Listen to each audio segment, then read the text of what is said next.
Book of Ezekiel, chapter 1. And this week, we're down about verse 5. Okay. And, yeah, the cool stuff. Remember, last week, look, behold, in verse 4, a whirlwind came out of the north, a great cloud and a fire enfolding himself, and a brightness was about it, and out of the midst thereof is as the color of amber, out of the midst of the fire. Okay? And verse 5, also out of the midst thereof, this is the midst of the cloud and the fire. The cloud and the fire are kind of actually like a picture window, a window or a frame around the scene, if you will. Came the likeness of 4 living creatures. And this was their appearance. They had the likeness of a man. That's where we start. Okay? And then it gets more interesting as we go along. But yes, there are as many, different versions of all of that. But they are, if you will, again, from last week, they're the likeness. Ezekiel saw the likeness of the glory of God. And his glory is manifested in these creatures, okay, these 4 creatures. But they had the general appearance, okay, and likeness of a man, which means they stood up, on 2 feet like men. Okay, and that's the picture, and again, we start out. Everyone had 4 faces, and we have all these 4 different faces: the human face, the face of a lion, face of an ox, and the face of an eagle, and on 4 sides. Okay, and again, you're thinking, wow, this strange, but remember, this is a vision. Okay,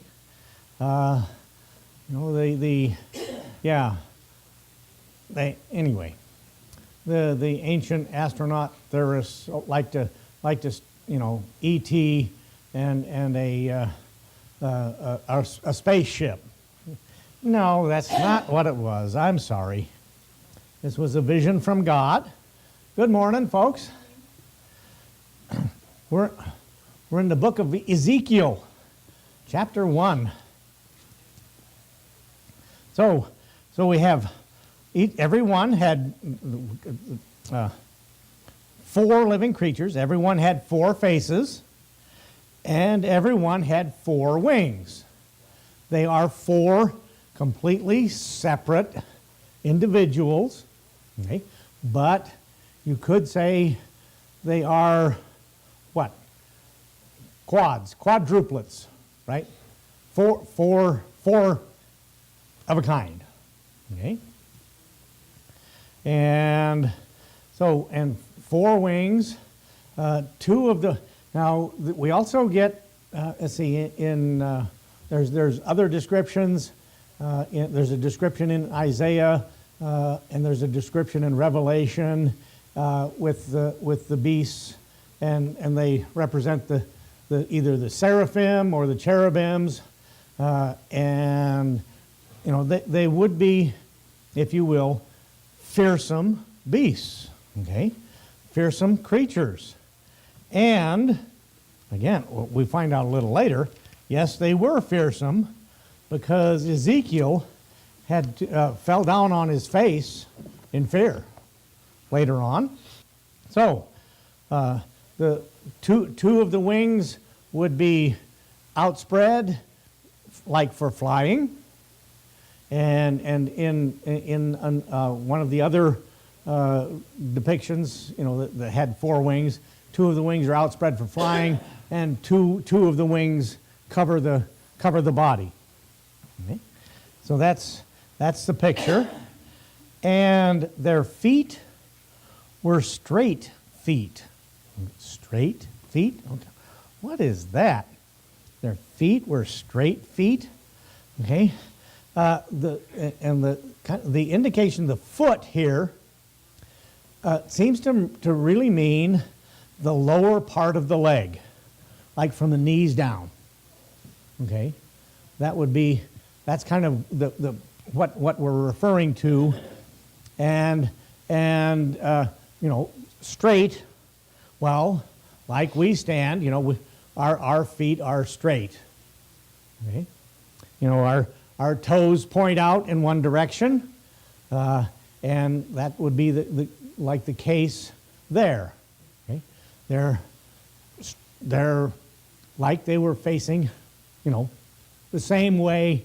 Again, the likeness of a man and facing the same way. Okay? Except, they've got 4 heads. And so their feet were straight feet, okay? Pointing ahead, and the sole of their feet was like the sole of a calf's foot. This isn't a human foot. This would be bovine, calf foot, split hoof like cattle. Okay? And I'm sure, any number of, and you could see that kind of on the picture there. Okay? But again, the front of the foot, of the calf's foot, would be pointing in the normal direction a calf would walk. Okay? And and they sparkled like the color of burnished brass. Okay, here's their color again. The color of amber. Let's see. The color of amber is about the color of the fire. This fire that was enfolding itself around about, but their color sparkled like the color of burnished brass. And that's the picture of us Navy guys who had to polish brass. It had to be bright shiny yellow. Okay?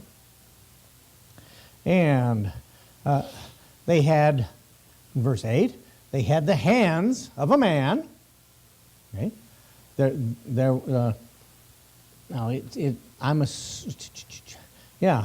They had 4 wings, but being the likeness of a man, they would have 2 arms, 2 hands, 2 arms, 2 hands, 2 legs, 2 feet per each of these creatures. So, and hands of a man under their wings, on their 4 sides. So the hands would be kind of folded under, kind of in this position, I would suppose, underneath the set of wings that were folded down. Again, these are fantastic creatures that he saw in this vision. And hands of a man under their wings on their 4 sides, and they 4 had their faces and their wings.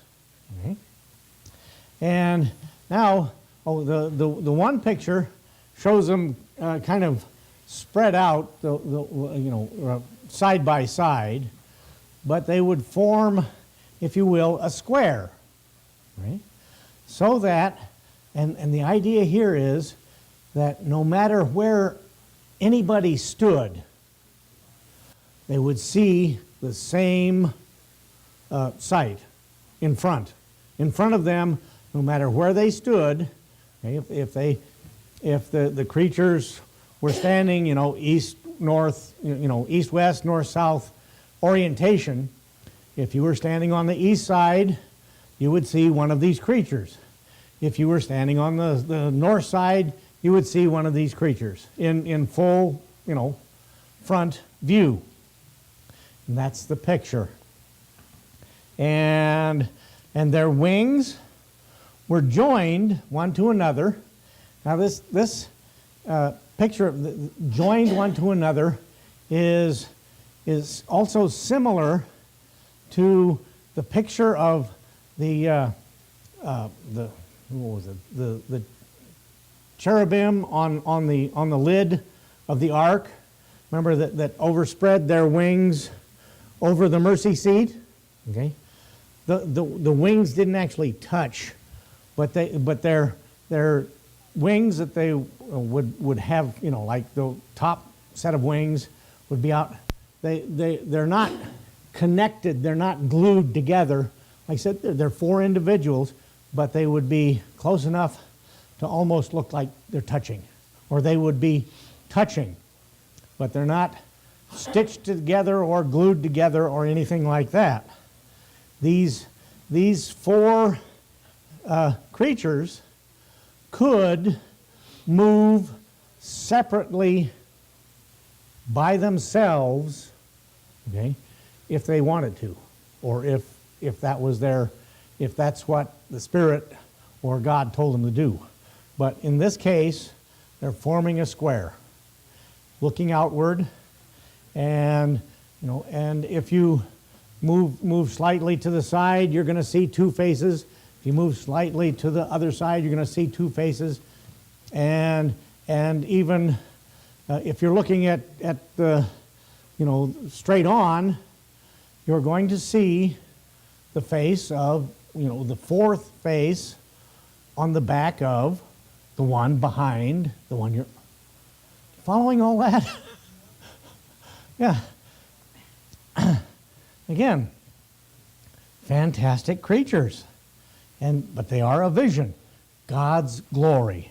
Okay, vision of the wild and tame, the beast, the ox and the lion, wild and tame, man who is in dominion over all of them, and the eagle for the fowl of the air, the flight, and the power of them and their wings and their flight. Okay? So their wings were joined one to another. They turned not when they went. Now this is again one of those complicated kind of things. They were part of, if you will, and they surrounded later on when we get, by the time we get done with chapter 1, it'll be a year from now. Who knows? Probably. No. Hopefully it won't take that long. But these four creatures surrounded a chariot, okay, with wheels, and this, of course, is the spacecraft that E.T. came in. Yeah. In a chariot, and with I believe it also describes a throne on the chariot, and again the likeness of the glory of God, and God is speaking, if you will, from this chariot. Okay, so I have a feeling from all this description that these four creatures did not actually walk any place, because that would be awkward for 3 out of the 4. They all went in the same direction at the same time. They're all moving. That's what this. They went everyone straight forward. Okay? Now it may be that the guy facing east, okay, he may have been, the one that was moving at the time. He would be moving straight east. If it was, and it talks about the Spirit leading them. If it was the guy on the west, okay, leading them, they would move straight west, or straight north, or straight south. That's the picture here. Everyone went straight forward, and I have this picture of them actually, not touching the ground, but flying. Okay, and that's kind of one of those pictures, kind of that third one there, with that shows the chariot. That would be kind of the idea. They would be, flying or moving swiftly.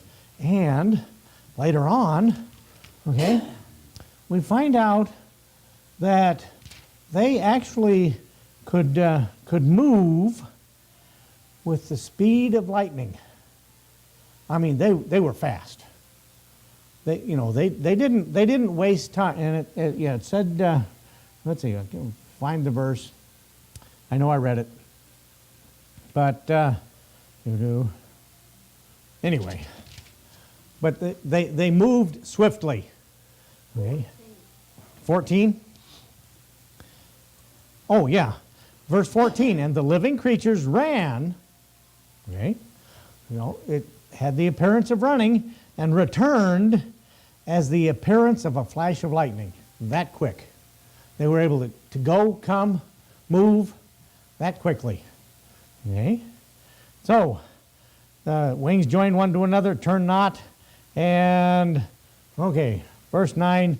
That's cliffhanger time right there. Leave you right there with verse 9, the cliffhanger.